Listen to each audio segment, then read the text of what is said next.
Olá, eu sou Marileia Rocha e este é o Pode Se Cuidar, o podcast que veio para difundir práticas de autocuidado e bem-estar emocional.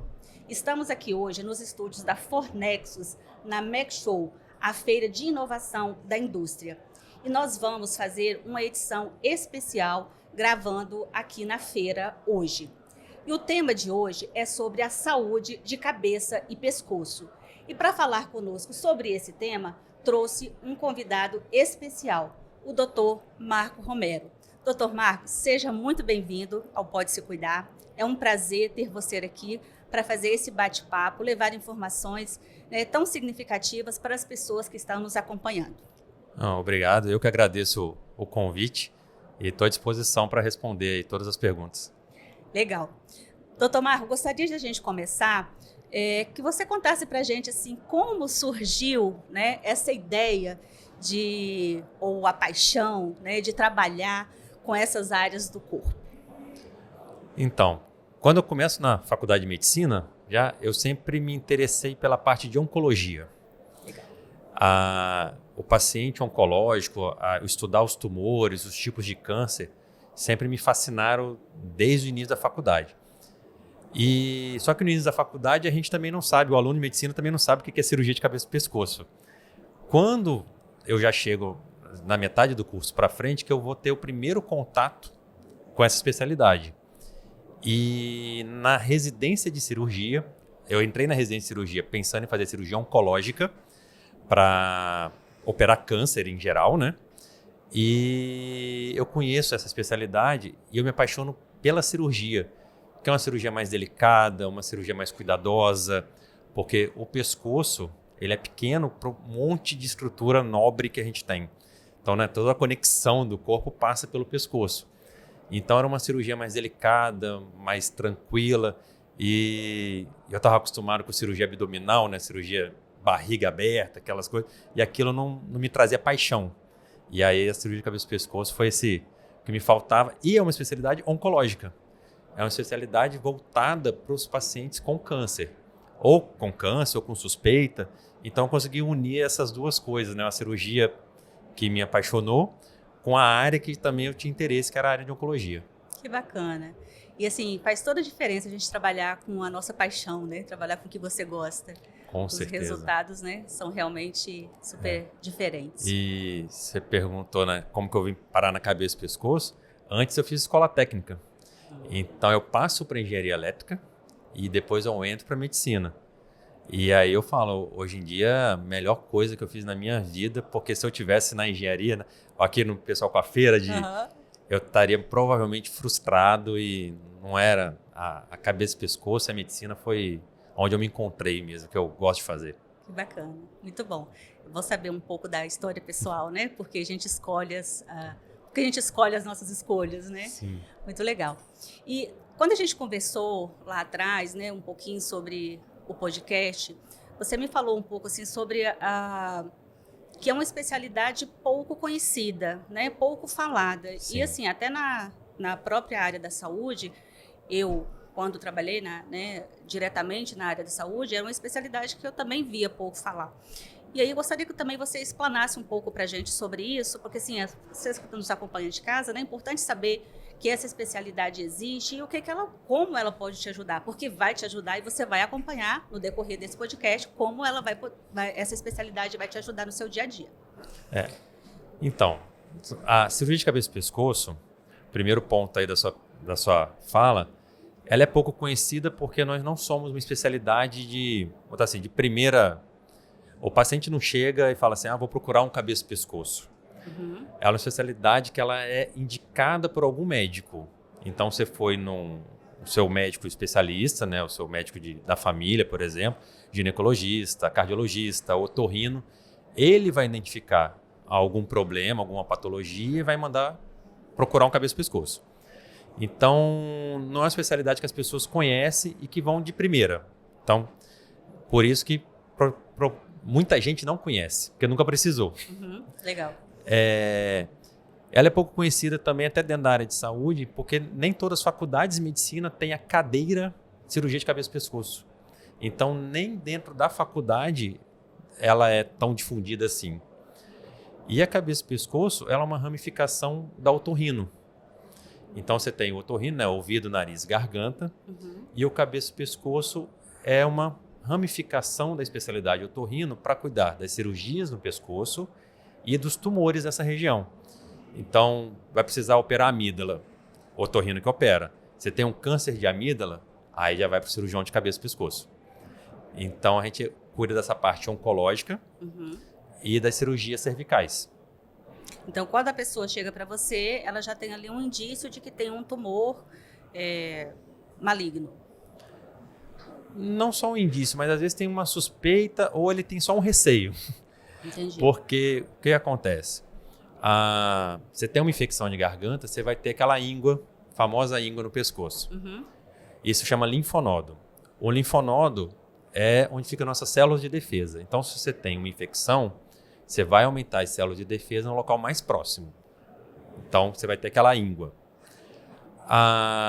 Você tem tumores que começam como um linfonodo aumentado também. Então, se você tem esse linfonodo, essa íngua, e que ela não está melhorando, você tem que investigar se isso é só inflamatório mesmo, ou se pode ser um tumor ou alguma coisa mais grave, né? E aí, essa é a nossa parte, de atender o paciente, colher a história, examinar e realmente falar, não, realmente você tem uma suspeita oncológica, ou não, isso daqui é só inflamatório, fica tranquilo, vamos tratar essa infecção. Bacana. Você disse que normalmente as pessoas chegam até você por indicação de outros profissionais, porque já passaram, né, anteriormente por outros profissionais.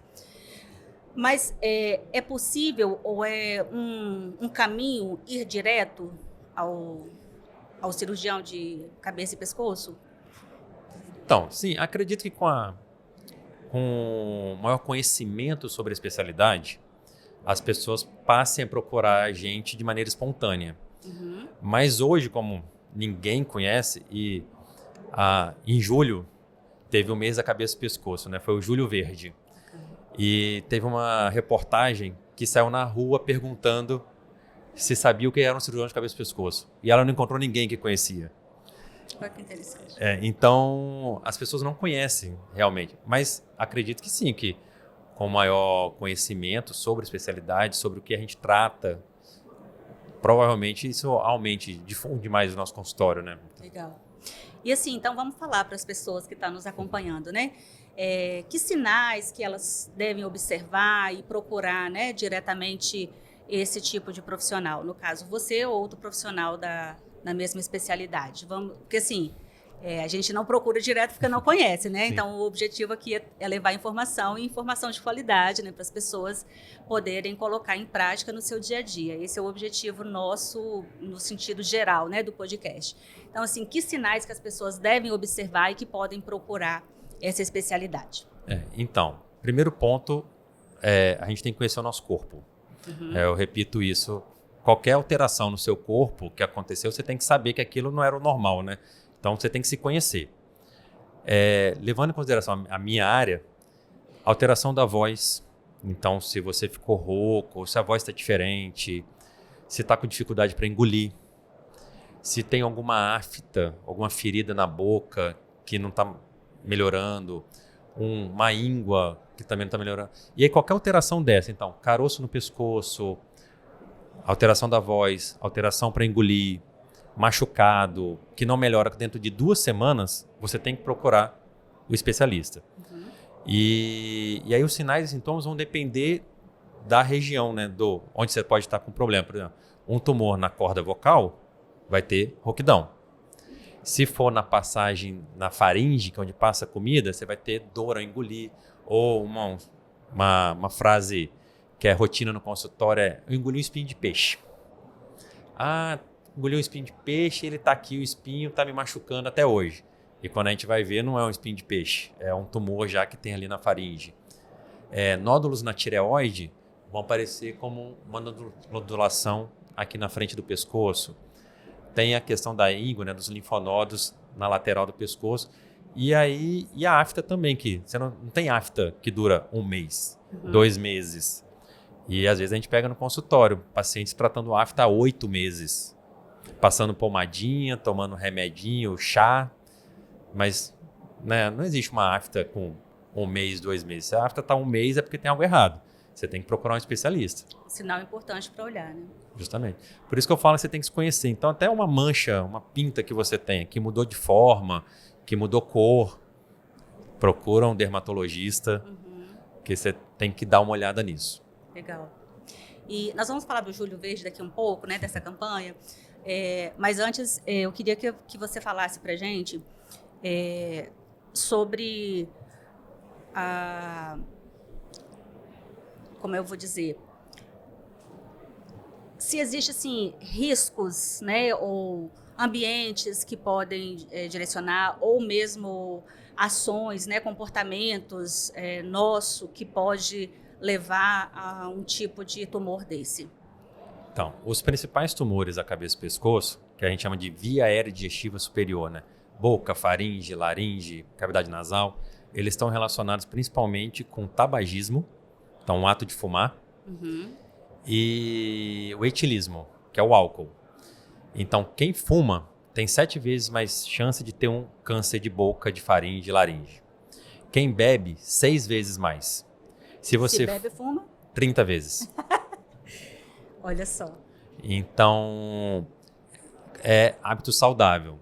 Atividade física, alimentação saudável, evitar alimentos com frituras, gorduras. A mesma ideia do cardiologista fala para você não ter um risco de infarto. Sim. Também serve para você não ter um risco de um câncer. Porque a alimentação saudável, obesidade está relacionado com outros tipos de câncer que não só na região de cabeça e pescoço. Além do infarto, AVC, diabetes, né, outros problemas de saúde. O tabagismo e etilismo está muito voltado para câncer de cabeça e pescoço. Além disso, nós temos uma relação com HPV, que câncer de orofaringe tem relação com HPV, ou mesmo HPV do câncer de colo uterino. Então, ele está relacionado com atividade sexual. E é isso, é mais assim, qualidade de vida, né? Os seus hábitos e evitar fumar, beber. Esses são os principais fatores. Interessante que, assim, quanto mais a gente estuda sobre a saúde, né, mais a gente vê que os passos são esses, né? Assim, é atividade física, é um estilo de vida saudável, né? É uma rotina que a gente tem que colocar na nossa vida, né? Mais regrada, né? No sentido desses hábitos saudáveis e que a gente vai colher, né, resultados melhores nesse sentido, né? Na medicina, eles têm mostrado que a inflamação crônica que está relacionado com diversas doenças, inclusive com tumores. E a obesidade e uma dieta não saudável, o sedentarismo, te deixa mais inflamado. Então, se você não segue um hábito saudável, vamos botar assim, você tem mais chance de diversas doenças no caminho, né? Além da história natural da familiar, né? Se você tem uma família com história de câncer, você tem... Não que você vai ter, mas se você fuma e bebe, você tem um risco maior. Né? Tem mais uma probabilidade. Eu, por exemplo, a minha história familiar é coronariopata. Então, parte de mãe por parte de pai é infarto. Eu levo uma vida, atividade física todo dia, dieta. Final de semana me dou o luxo de tomar um vinho, uma cervejinha com os amigos, fugir da dieta. Mas dia de semana é atividade física e alimentação saudável. Também não pode ser 8-80, né? A gente tem que ter um balanceamento na vida. Eu falo que os extremos, eles são sempre muito perigosos, né? Então, ligar aí essa questão do 8-80, a gente tem que encontrar um equilíbrio, né? Para nossa vida mesmo, né? Em todos os sentidos. Muito legal. E eu li um pouco sobre a questão das estatísticas, né? Um dado que o INCA trouxe, da estimativa de crescimento, né, do câncer, dos tumores, no próximo triênio. E aí eu queria que você falasse um pouco disso pra gente, assim, dessa perspectiva, porque eu acho que é importante as pessoas saberem que existe essa probabilidade, né, e aí, assim, a gente ter muito mais cuidado com isso, né, é um tema que é pouco falado, né? Normalmente a gente vê muito falando sobre o câncer de mama, né? Que é muito importante a gente falar, e sim, né? Mas também esses outros segmentos, né? Que são importantes e que têm uma estimativa aí grande, né? De crescimento. E aí eu gostaria que você falasse um pouco para a gente sobre isso. Em relação ao aumento de incidência, isso está relacionado com a facilidade de diagnóstico. Por exemplo, o câncer de tireoide. Tireoide é muito comum, é muito mais comum em mulheres. E hoje em dia, para você dar um diagnóstico, você precisa de um ultrassom e de uma punção. E o ultrassom de tireoide está muito mais fácil de fazer. Antigamente, o ultrassom você tinha que ir numa clínica especializada, não era todo mundo, toda cidade que tinha, no interior, então era mais difícil. E hoje em dia você tem até ultrassom portátil, que o médico tem um ultrassom no bolso igual ele tem um estetoscópio. Gente, eu achei isso tão interessante, porque realmente não conhecia. É até interessante falar para as pessoas que estão nos acompanhando, de falar um pouco desse aparelho aí. O ultrassom, ele está difundido já dentro de hospital para você, até para pegar veia. Você tem um paciente que tem com dificuldade para acesso venoso, você pega um ultrassom, acha a veia dele e vai direto com a agulha na veia para facilitar o acesso. Então ele já está no beira-leito, não é mais aquele equipamento de difícil transporte que precisava ficar dentro de uma sala fechada. Então diminuiu o custo, melhorou o acesso. Aí você consegue fazer mais ultrassons e aí diagnosticar mais nódulos de tireoide. Consequentemente, aumenta a incidência. Além disso, aumenta a incidência também do câncer de orofaringe por HPV. A gente está na dúvida ainda se vai aumentar por causa do cigarro eletrônico, que agora é moda, né? O cigarro eletrônico, e ele também tem um pouco de nicotina, eles falam que não, mas tem. Então, a gente precisa de estudo ainda, né, de longo prazo para saber se vai ter relação com o câncer. Mas o mais importante do dado é você saber que tumores iniciais, eles têm 90% de chance de cura. E um problema que a gente vem vivenciando hoje em dia é que os tumores têm sendo diagnosticados mais tardiamente. Então, um tumor de boca, um T1 de boca que a gente chama, que é o tumor inicial, é um tumor até 2 centímetros. Ele tem 90% de chance de cura. Um T4, T3, que é já um tumor mais avançado, esse chance cai para 30% e 20% de chance de cura. Inverte, né, a probabilidade. E as pessoas têm que, é o que eu falei, se conhecer para tentar diagnosticar isso no início, né? Procurar um médico rápido, porque se você diagnostica logo no início, no tumor inicial, a chance de cura é enorme. Acho que mais do que aumentar a incidência, a gente conseguir aumentar a incidência de diagnóstico precoce. Legal. Que aí consegue fazer um tratamento, né, adequado para chegar à cura, né, nesse caso. Porque um tumor inicial você trata com cirurgia, normalmente. Um tumor de pele, um tumor de língua, por exemplo, um tumor de 2 centímetros, você opera e tira um pedaço da língua. As pessoas podem até assustar, nossa, tira um pedaço da língua. A gente tira um pedaço da língua, por exemplo. Regenera? Não regenera, mas... mas você não tem sequela, porque é muito pouco e ali não faz diferença nenhuma para a alimentação, para a fala. Agora, um tumor de 5, 6 centímetros na língua, aí já muda. Você provavelmente vai ter sequela, você não vai conseguir fazer um tratamento unimodal, né, só com cirurgia, vai ter que fazer cirurgia com radioterapia, às vezes cirurgia, radioterapia, quimioterapia. E aí, quanto mais modalidades de tratamentos que nós estamos utilizando, mais sequela e também porque nós já estamos brigando com um tumor com mais risco de recidiva, né? Com menos chance de cura. E você falou da questão do álcool, né? Do cigarro. Existem outros fatores, assim, além disso, desses dois? Então, existem outros fatores, mas que não estão de rotina no nosso ambiente. Tá. Por exemplo, para tireoide, nós temos exposição a baixa dose de radiação. E aí já entra, por exemplo, o Japão, com as bombas de Hiroshima, por exemplo, que ficou baixa radiação durante muito tempo. Eles não tinham uma radiação com risco de vida, mas tinham baixas doses no país, assim. Então, eles lá têm uma incidência maior de câncer de tireoide do que nós. Ou com a explosão da usina nuclear na Europa, eu esqueci o nome agora. Deu branco. Eles também lá tiveram mais incidência de câncer de tireoide. Asbesto, exposição por asbesto, tem mais câncer de nasofaringe. Mas isso não está de rotina no nosso ambiente, né? Então, digamos assim que é até de fácil controle, no sentido assim, né, do fumo e do álcool, né? É claro que a gente sabe que as pessoas que têm aí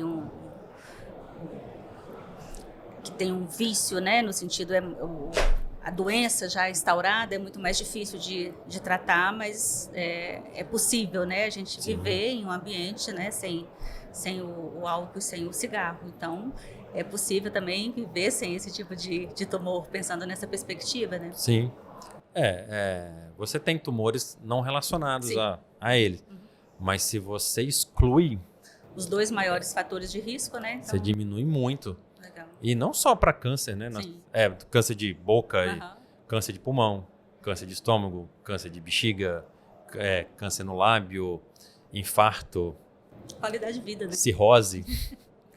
Você tem outras diversas doenças provocadas por envelhecimento precoce, né? Já que agora também outra coisa em moda é o anti-envelhecimento, né? Se você não quer mais envelhecer, verdade. Cigarro e bebida, péssimo para você. Não envelhecer, né? A pessoa envelhece mais rápido. Usando, né? Legal, vamos falar então agora um pouco da campanha, né? Que é uma campanha de prevenção que aconteceu em julho, né? Mas que ela propaga aí ao longo, né, do tempo e inclusive dentro das empresas, né? Eu acho que é legal, nós estamos aqui em uma feira que tem as maiores indústrias aqui, né? Estão todas aqui hoje nesse evento e hoje a gente vê muito dentro das próprias empresas campanhas, né? Relacionadas a outros tipos da saúde, mas em outras temáticas, né? E aí, acho que vem o Julho Verde, né, também para poder chamar essa atenção. E eu gostaria que você também falasse um pouco da campanha que aconteceu em julho, mas que o mês é só um mês para chamar a atenção, né? Ele se propaga ao longo dos nossos dias aí. Sim. O Julho Verde é um mês voltado para a cabeça e pescoço. E ele é justamente para isso, para tentar nesse mês chamar mais atenção para orientar a população do que é o cirurgião de cabeça e pescoço e quais são os sinais e sintomas, né? Então, foi o que eu falei. Alteração da voz, deglutição, nódulos no pescoço, tumores de pele, feridas na boca, ou uma mancha vermelha, um machucado na boca. Tudo isso que não está melhorando, você procurar um especialista rápido. Não precisa ser necessariamente cirurgião de cabeça e pescoço. Se você está com uma ferida na boca, você pode procurar até mesmo um dentista. O dentista tem uma área de atuação para diagnóstico de lesões de boca, não só de tratar dente, né? O otorrino também, se você está com alteração da voz ou uma rouquidão, o otorrino, ele vai examinar a sua laringe, vai ver se aquilo ali é só um calo, por exemplo, na corda vocal por falar demais, né? Usar errado a voz, ou se tem um tumor ali na corda vocal. E aí, se esse especialista identificar alguma coisa que seja pro cabeça e pescoço, ele vai encaminhar para a gente, né? E em relação às empresas, campanhas dentro da empresa, antitabagismo, atividade física. Eu sei que muitas empresas já têm uma preocupação, né, com a saúde ocupacional, de evitar sedentarismo, tem a hora de atividade física, eles estimulam, tem desconto em academia, campanhas para... aplicativos, né, que hoje já facilita também o uso. Porque, querendo ou não, você excluindo sedentarismo, tabagismo e etilismo, você resolve grande parte dos problemas de saúde do seu funcionário. Ele vai estar mais disposto, vai faltar menos ao trabalho. Nós não estamos falando só de um cuidado com a pessoa, né? Falando até como um empresário mesmo. Se ele é mais saudável, ele fica menos doente. Ele vai menos ao médico e trabalha mais. Produtividade aumenta. A produtividade dele vai aumentar, né? Se ele não tem que parar o que ele está fazendo para sair no na área externa para fumar um cigarro. Verdade, né? verdade. Então, tudo isso está relacionado pro empresário também, né? A campanha, ela é direcionada por algum órgão específico ou não? Quem coordena hoje é a Sociedade Brasileira de Cirurgia de Cabeça e Pescoço. Ah, legal. A- Então, se eu entrar lá no site da Sociedade Brasileira de Cirurgia e Pescoço, a gente vai encontrar falando sobre a campanha. Sim. Infelizmente, a gente teve pouco apoio esse ano do governo federal, porque a gente poderia citar o atual presidente. O Lula teve um câncer de laringe, né? E quando é diagnosticado, ele vai para o que a gente chama de tratamento de preservação de órgão, que é radioterapia com quimioterapia. Porque se ele fosse fazer um tratamento cirúrgico, provavelmente ele teria perdido a fala dele. Ou teria que reaprender a falar. Que interessante. Porque o tumor dele foi próximo à corda vocal. Então a voz dele não seria essa famosa que todo mundo imita por aí. E ele fez um tratamento de preservação de órgão. Então ele faz sem cirurgia e ele teve um câncer de laringe. Aí ele tem um histórico, né, de tabagismo e de etilismo. Sim. Então, mas apesar do presidente ter tido, esse ano houve pouco apoio da esfera federal no Ministério da Saúde. Aí quem organizou foi a Sociedade Brasileira de Cabeça e Pescoço, em associação com outros órgãos, né, com outras sociedades. A mídia ajuda muito. Legal, isso mesmo. E você tem um instituto, né? Ou você participa do instituto? Como é que é essa questão do instituto que tem lá, para a gente falar um pouco também? Então, o instituto, a minha clínica, né? Isso. Eu tenho uma clínica chamada Instituto Tireoide, onde é voltada para o tratamento de nódulos tiroidianos. O nódulo tiroidiano, como eu disse, ele é muito comum. Tem estudos que mostram que de 50% a 80% das mulheres vão apresentar nódulos de tireoide no decorrer da vida. De cada 10 nódulos de tireoide, 1 é maligno. E aí, como tireoide é a área que eu mais gosto, dentro da cabeça e pescoço, eu tenho essa clínica voltada para o tratamento dos nódulos. Então, ali a gente vai examinar e vai identificar se precisa operar, se não precisa operar, fazer biópsia para ver se é um câncer, se não é, se é benigno, se dá para esperar, se tem alguma urgência. Então, o Instituto Tireoide é voltado para os nódulos da tireoide. Ah, legal. E ele fica onde, doutor? Eu atendo na Enseada do Suá, em Vitória, perto ali do Tribunal de Justiça. A gente pode disponibilizar aqui o endereço? Claro, agradeço. Né? De colocar aqui para as pessoas, né, acessarem, se precisarem, né, de alguma informação. Sim. Aí eu deixar em contato lá, né? Podemos disponibilizar então. Podemos, claro. Bacana, doutor Marcos. Assim, a gente já está quase chegando no final, passa muito rápido, é muito assunto interessante, né? Porque eu acho que é um tema novo para mim, pelo menos, né? Então, acho que para as pessoas também que estão nos acompanhando, mas de extrema importância e riqueza de conhecimento, né? Informações qualificadas, isso acho que a gente precisa muito saber dosar, né? Hoje a gente tem um universo de informações, mas nem todas as informações que a gente acessa às vezes é de qualidade, né? Então acho que ter esse tipo de informação qualificada é importante e assim agradeço muito, né, a sua disponibilidade de vir aqui, né, compartilhar conosco o seu conhecimento e fico muito agradecida mesmo e gostaria que você deixasse uma consideração final para as pessoas que estão nos acompanhando, algo que a gente não conversou aqui, mas que você considera importantíssimo, tipo assim, essas pessoas não podem sair daqui sem ouvir isso.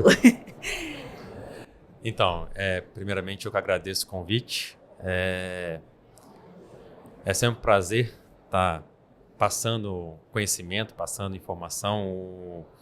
Como a gente já conversou antes, informação é tudo, né? Verdade. É o que faz o diferencial para a pessoa, conhecimento. E minha mensagem final é: se conheça, faça um autoexame, deixar de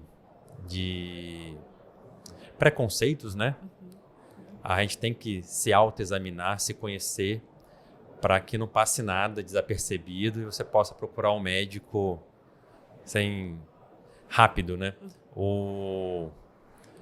É questão, por exemplo, da saúde do homem. O homem é um bicho mais difícil de procurar médico. É verdade.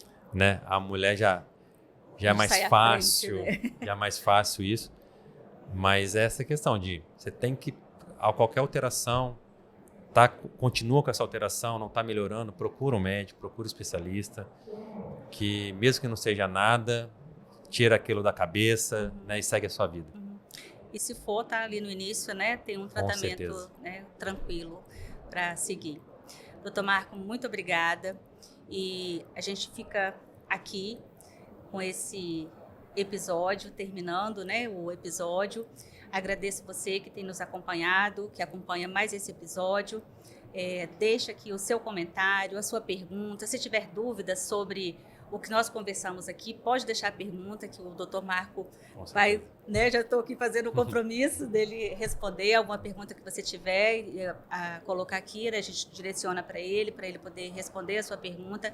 Te agradeço, compartilha com alguém que você entende que é importante conhecer, né, sobre esse tema e até uma próxima. Lembre-se que aqui você pode se cuidar.